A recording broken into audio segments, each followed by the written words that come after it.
Nice pass. They pull the trigger and that three goes by Russell. That was a big, big, big bucket by Russell. This is the Westmoreland on the Hardwood podcast on the Westmoreland Sports Network. Here are your hosts, Jack Ridenhour and Sean Myers. We welcome you back to another episode of the Westmoreland on the Hardwood podcast here on our Westmoreland Sports Network YouTube channel. I'm Sean Myers, joined by Jack Ridenhour.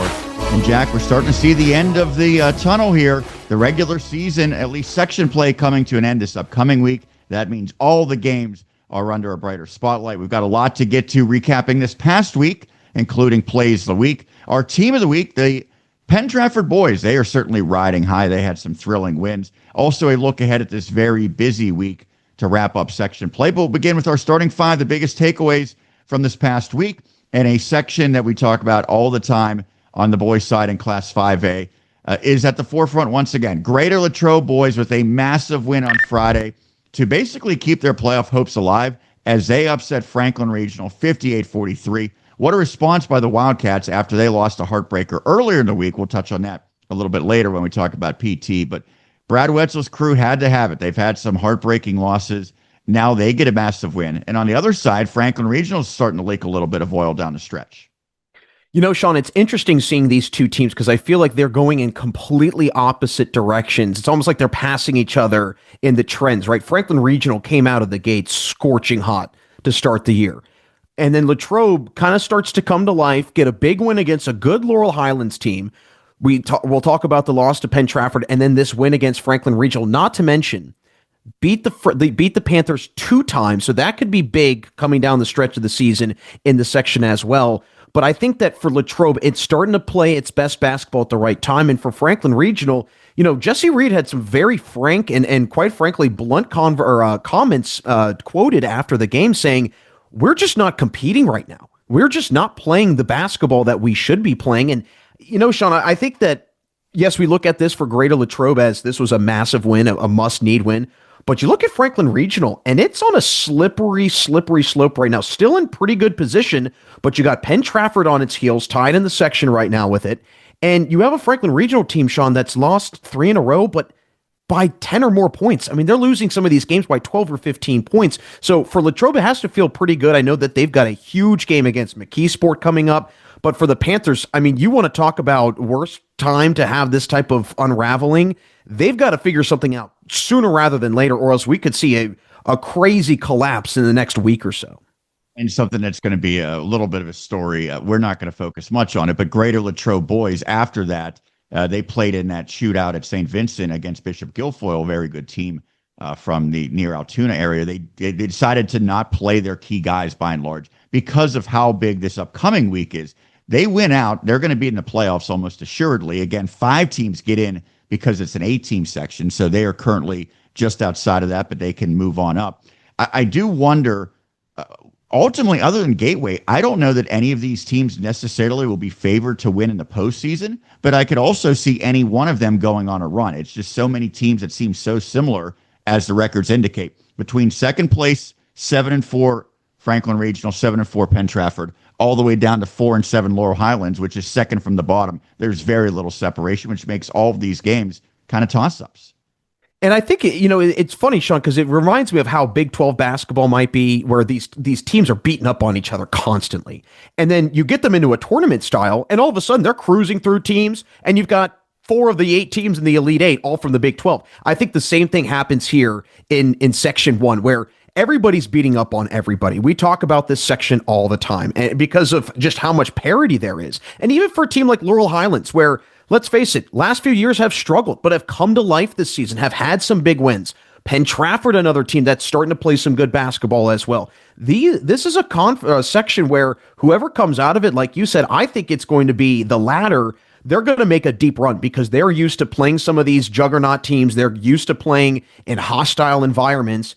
And in a way, it could make going on the playoffs on the road in a neutral site situation kind of be a piece of cake walk in the park, because it's not a Gateway on a Friday night or a Latrobe on a Tuesday. It might be a different situation. So to your point, I think that it's going to be a team that comes out of this section that makes a pretty deep run in the playoffs.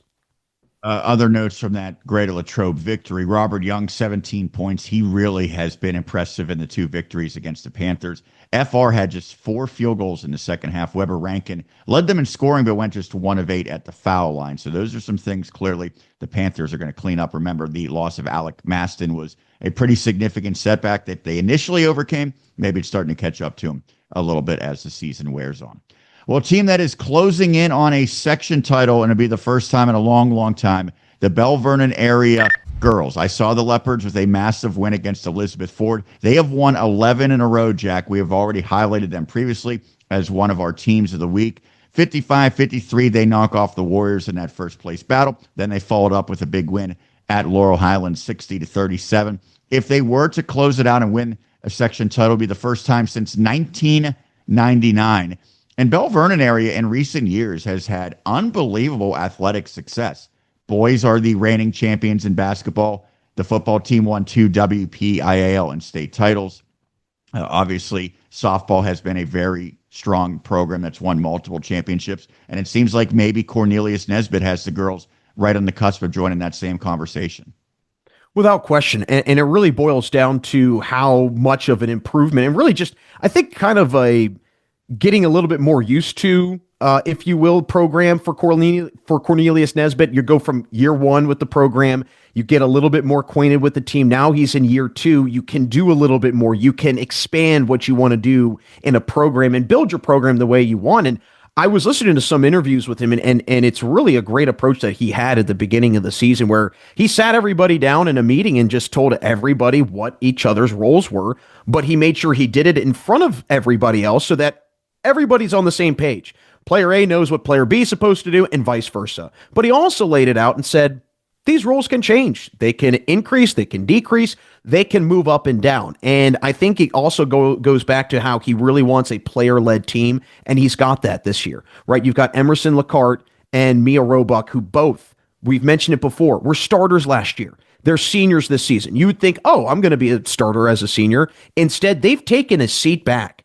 And I was thinking about it before we jumped on. It is a very tough position to be in as an underclassman, I'm sure, to come into a varsity situation and everybody knows you're really good.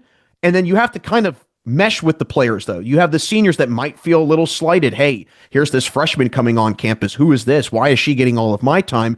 Instead, it's been the opposite. It's been a welcoming, kind of a warm kind of embrace, if you will, of some of these young players like Lila McConnell and Aubrey Brown, who have been really good this year. So I think, again, it boils back to the leadership from the seniors, understanding their roles and knowing that, hey, we want to have a winning program, and this is what we have to do. If we have to step to the side, we'll do it. Jack, one thing that shocked me when I had the call of Belle Vernon EF, because I have not seen the Leopards in many years, how massive they are. So sometimes you just see the heights and say, okay, but then when you see him out there, Aubrey Brown is incredibly impressive. She is 6'2", a long 6'2", but she can defend the perimeter and she can bring the basketball the length of the court. So she is kind of the point forward that, you know, big time basketball players typically are able to provide. And then Isis Almighty is a very big, imposing figure that has some skill. She didn't have her best game when I saw her, neither did Sailor Lee, but they've got 3 bigs who very few teams in all of the WPIAL are going to match up against. And then they've got good guards as well. You mentioned a couple of the seniors. Abby Russell was very impressive. She's actually very diminutive. And then McConnell, the freshman. So the size also mixing with the guard play, this team, I think, can really make a run. The only drawback is they happen to be in 4A, where it is each and every year absolutely loaded for girls basketball. But I really was impressed when I saw them. And again, they haven't won a section title since 1999. It seems like that's going to change this week. And I think that if you look at this season for Belle Vernon and say it plays out where a WPIAL championship does not come back with the Leopards, this is not a lost season by any means. We're talking about a young team with a lot of underclassmen, with a lot of future potential. This is a team we'll be talking about for the next couple seasons, Sean, where they're going to be in the headlines and could very well be the 4A front runners next year, maybe even the year after and the year after that. So I think that this is a great kind of first level of the building block for Belle Vernon in what is to be, I think, a great 4-year run the Leopards will have. We'll continue with girls basketball. We talk about Greensburg Central Catholic, another team that knows what it takes to win championships. They had Jayla Peterson hit 1,000 points in an impressive victory over the weekend. They defeated Bishop Guilfoyle 57-51. She had a dozen to get to that 1,000-point plateau. Erica Gribble had 24 points.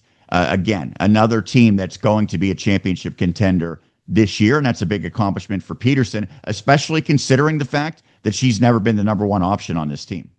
I think that's what's so impressive is that we talk about Erica Gribble so much that you have a second player on your team that's also scored 1,000 points. I think that she, in some way, shape, or form, could be the best kept secret in the WPIAL for girls basketball because Erica Gribble's just such an imposing player. Jayla Peterson's a really good player, too. I mean, we've seen her the last few years, Sean. She's really developed as a guard. So big congratulations to her. 1,000 points, that's not an easy feat, especially when, like you said, she's not the number one option. Yeah, headed to Wheeling next year to continue to Division II ranks. And that Marauders team, last year, I remember when the shootout was held at Seton Hill, they defeated Norwin. So Bishop Guilfoyle is a top-notch program. That is a big-time impressive win for GCC, for Gribble, and of course for Peterson. What a great night it was for her. You get the victory and you get 1,000 points all in one performance there. We'll continue with boys basketball, looking at 7 different teams already from Westmoreland County that have clinched, Jack. Now, of course, we're going to add to this list this upcoming week. There's several other teams that currently would be in but haven't officially clinched. Teams who have Hempfield area in 6A, Penn-Trafford, who we're going to really touch on momentarily in 5A, Derry area and Belle Vernon, Southmoreland, Ligonier Valley, and Jeanette. I would say if you look at this, the expectation was Derry area, Belle Vernon, even though the Leopards lost a lot, Jeanette would all definitely be here. I think the fact that Hempfield is in this group is pretty surprising. And then also, I didn't know exactly where a team like a Penn-Trafford or Ligonier Valley would ultimately end up. But the fact that they've clinched heading into the final week bodes really well. 7 teams, and we might get another, 5 to 7 more when it's all said and done. But that's got to be a nice little, I guess it takes a lot of pressure off when you already know heading into the final week, win or lose, which obviously you still want to win to help the seeding, to get momentum. The fact that you're already in, that's a big accomplishment for some of those programs that aren't teams that are always making the playoffs year in and year out. For Penn-Trafford, this has to feel like the weirdest season where we normally are talking about the Warriors winning 4 of the last 5 or 5 of the last 6, going into the playoffs and winning down the stretch and finding their way into the postseason. But like you said, Sean, I mean, this is probably the earliest that they've made the playoffs in a couple seasons now. So I'm sure for Doug Kelly and the Warriors, maybe a little bit of a sigh of relief can kind of not necessarily coast, but you can go into the last week knowing that, hey, it's not the end all be all if we drop a game. We still want to finish out strong, right? But we can kind of lower our shoulders. We're not so on edge because we know we have to win these games down the stretch. You mentioned Hempfield. Greater Latrobe is. We mentioned exactly. That's the Wildcats mentality.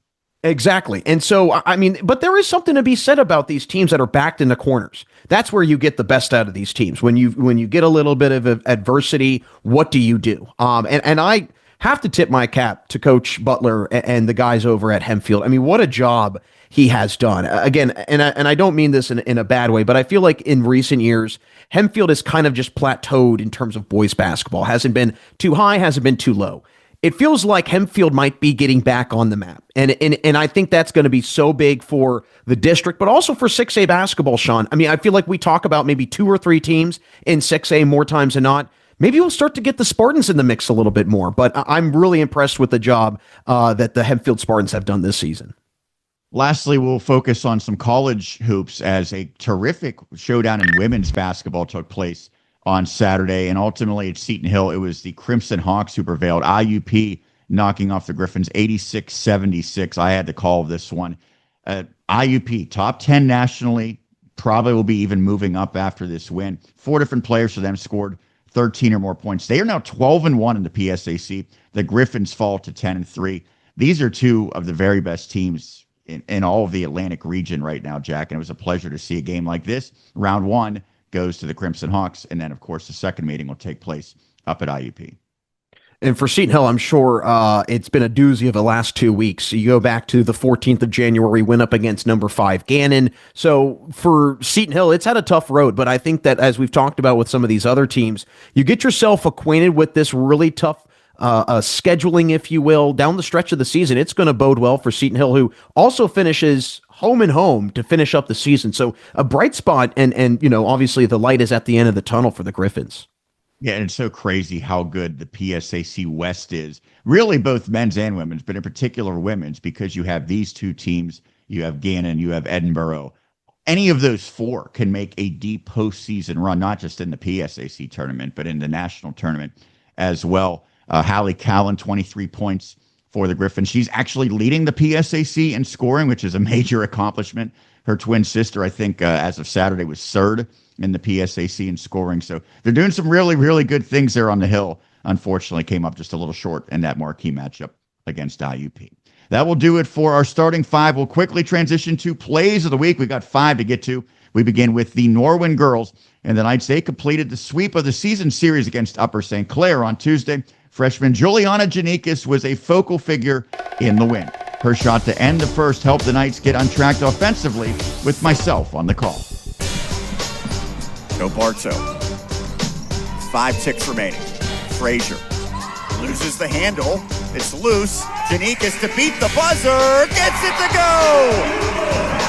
What a shot.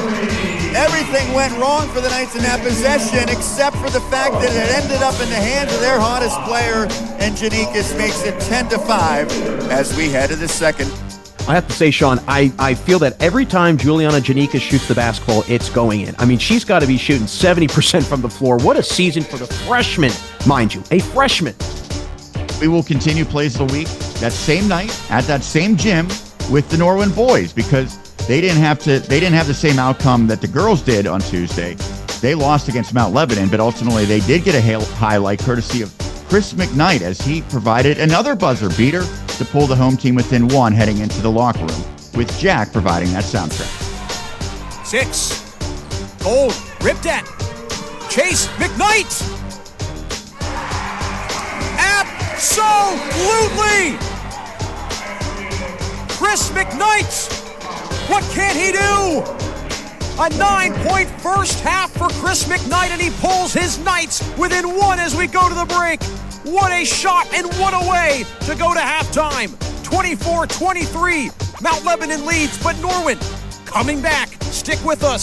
Second half coming up next right here on WSN. What a big shot by Chris Money McKnight, but ultimately came up short in the win or in the loss against Mount Lebanon. But what a game either way in the grand scheme of things. A fun basketball game. No doubt. We continue with the Belle Vernon area boys, and the Leopards suffered a tough home loss against Elizabeth Forward on Wednesday, but it was the defense that still created a highlight. Both Cam Jenko and Vincenzo Francia had rejections on the same sequence in the second quarter, as detailed by myself and John Bainbridge. All of a sudden, it's a 28-25 lead for BVA as we still have 3.5 minutes left in the opening half. Swatted by Jenko, and it pinballs, and that's swatted. What a sequence by the Leopards defensively. Unbelievable defense.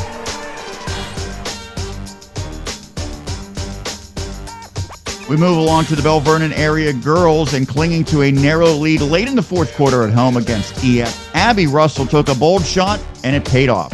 Her trifecta pushed the Leopards across the finish line in the first place showdown, once again with myself and John providing the caption. McConnell, she looks like she's out of control, but that was a pretty impressive dribbling exhibition. Now Brown's double. And she throws it across.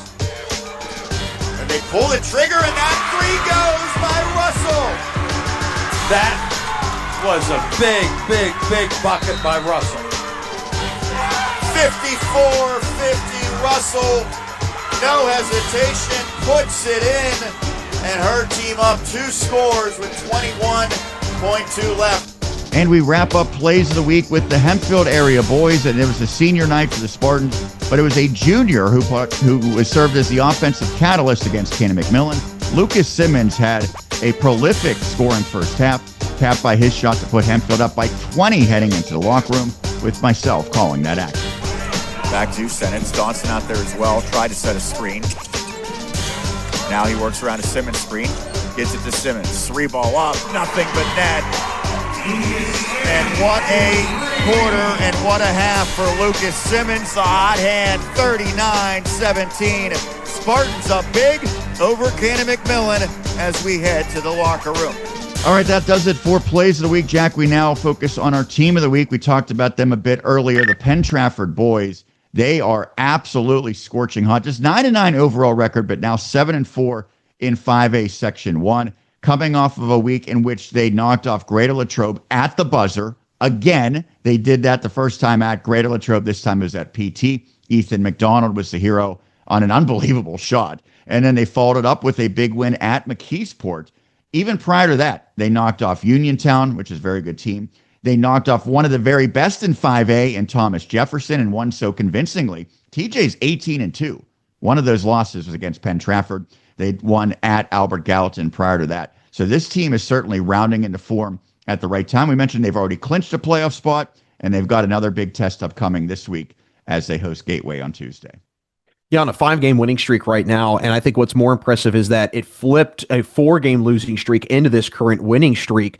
And I mentioned it before, we usually talk about this team coming to life late in the season and having to basically punch its ticket into the playoffs the last day of the regular season. But I think this is a little bit more of an experienced team that Coach Kelly has. And obviously the depth is very prominent, but ultimately, I think it's going to be Zach Feldman, and I think he's truly the engine of this team. However he goes, the rest of the team goes. Peyton Mastro has also come along nicely. If he can remember, they didn't have him for the first part of the season. Exactly. Yes, and I think that was a massive lift for them, especially in the guard department. But Ethan McDonald, you mentioned him. I think his size is going to be huge down the stretch because, let's face it, in the WPIAL, if you can have 1 or 2 guys that are 6'6", 6'7" like that, that's a great luxury to have. And you got McDonald and Feldman, he's good 6'4", but he plays a lot bigger than he is. So this is a Penn-Trafford team that I'm very intrigued by, mainly because they present a lot of matchup nightmares with a lot of opposing teams. And I think that especially as we get into the playoffs and other 5A teams have to face that, I think Zach Feldman, he's going to be the biggest head scratcher for opposing defenses to stop. And you always wonder when you play the non-section games, do both coaches approach it like they would a section game? I don't know what TJ did on its side of things, but to win by 14 points against the Jaguars, to me, that makes a statement for the seeding as well. We know PT's in the playoffs. If they finish strong, they might get a really good seed because you could look at how they're peaking at the right time and how they knocked off one of the very best in Thomas Jefferson. That might boost them. That win alone could move them up maybe 2 or 3 spots in the seeding if all goes according to plan.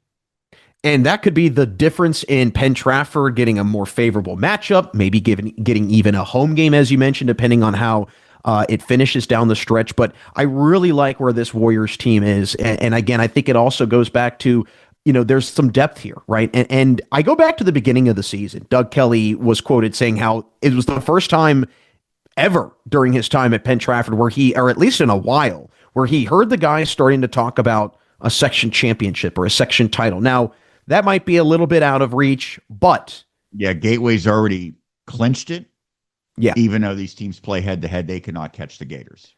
But still, the idea is in the player's head of, we can compete. We can be one of the best teams in 5A. It's the old adage, shoot for the moon, you miss, you land among the stars. And that's kind of what Penn-Trafford is doing. Didn't necessarily get the section title, but it could get the WPIAL title, which, I don't know, Sean, that sounds a little bit better to me. But again, still a lot of things to get figured out. I do think that Penn-Trafford is in a very good spot right now. Yeah, some of the other guys, you talk about big bodies, Jacob Briggs provides that. Tyler Boss is a sure-handed guard. Ben Leonard, Nick Ponko, who's already played hero earlier this season, Trent Brown as well. Another thing of note, remember, they didn't get a good seed. They didn't get a favorable matchup last year in the playoffs, and they knocked off the number 2 seed Baldwin Highlanders. So they know a thing or two about winning in the postseason. Obviously, they want to set themselves up on the best path. And again, they've got an opportunity in front of them. Gateway, then non-section against Trinity, then at Laurel Highlands. So if they win those 2 section games, and again, it would be an upset against Gateway, but they've got a chance the way they're playing. They really, to me, will be one of the hottest teams in all of 5A heading into the postseason. Let's take a look ahead as it's a schedule review for the final week of section play, and we'll begin on the boys' side Monday. Hempfield at Amani Christian, Greensburg Central Catholic at Bentworth. Tuesday, we just talked about it, Gateway at Penn-Trafford, Greensburg Central Catholic at Jeanette, maybe not the same juice as some years, but GCC's been doing some good things as of late. Cannon McMillan at Norwin, Greater Latrobe at McKeesport, Valley at Burrell, Belle Vernon at Greensburg Salem, Mount Pleasant and Southmoreland, Ligonier Valley at Waynesburg Central. Thursday, Penn Hills at Kiski area. A year ago, that decided the section title. Cavaliers is trying to get in at this point. GCC at Sarah Catholic. Friday, Norwin at Hempfield, always a great rivalry matchup. Uniontown at Franklin Regional. Derry area at Elizabeth Forward. That's going to be a massive one as well. Charleroi at Ligonier Valley. Jeanette at Clareton. Girls side, this could be a championship preview on Monday. Cannon McMillan at Norwin on WSN. Jack will have the call of that one. Hempfield at Upper St. Clair. Greensburg Salem at Greater Latrobe. Mount Pleasant at Belle Vernon area. And how about this matchup? This also could be a championship preview. It certainly would be a rematch of the championship. Greensburg Central Catholic at Shadyside Academy. That's a big one in 3A. Tuesday, Kiski area at Penn-Trafford. Thursday features Norwin at Hempfield. Penn-Trafford at Indiana, Burrell at Oakland Catholic, and Belle Vernon at Southmoreland. Friday, Kiski area at Greater Latrobe, GCC at Avonworth. And on the college side of things, a good women's matchup on Wednesday, Waynesburg at St. Vincent College. What a season for the Bearcats gals. Saturday, Seton Hill tries to bounce back. Both the men and the women coming off of losses will head to Clarion. And Pitt Greensburg at Hilbert on the men's side is an intriguing matchup. Jack, what are you looking forward to? Penn-Trafford, Gateway boys, Sean. I'm curious about this because can the Warriors keep it going? That's going to be the stiffest test. Gateway Gators, the big bad Gators. Everybody's been talking about them, and rightfully so. They have been really, really good. And then obviously, I think Cannon McMillan, Norwin girls tomorrow or on Monday. I think that is going to be a really fun one. You mentioned could be a championship preview. If I'm not mistaken, that should be for maybe the section title, or at least could have some implications of it, depending on how the two teams are right now. But ultimately, that's a big game. And so this is the best time of year, Sean. Getting down to the stretch, getting down to crunch time, final week, playoffs are decided, hearts are broken, dreams are made, whatever happens, happens. But this is the best time for basketball fans. And I don't know about you, my friend, but I am excited for the next couple weeks of basketball. Yeah, and everyone should be tuning into our broadcasts this week because they're big ones. To your point, by the way, Norwin and Cannon McMillan are each 7-1, even though the teams have some games afterwards. This one likely will determine section supremacy. And so, yeah, we're going to have a lot of great broadcasts this week. We're going to have great content on our website as well. So this is something that you're going to want to stick around and check out because these are the games that people live for, right? If you're a high school basketball fan, this is the week. And then, of course, once you get to the playoffs, but this is the last opportunity for some of these teams to secure playoff spots. Looking forward to a lot of good ones on our airwaves and across Westmoreland County.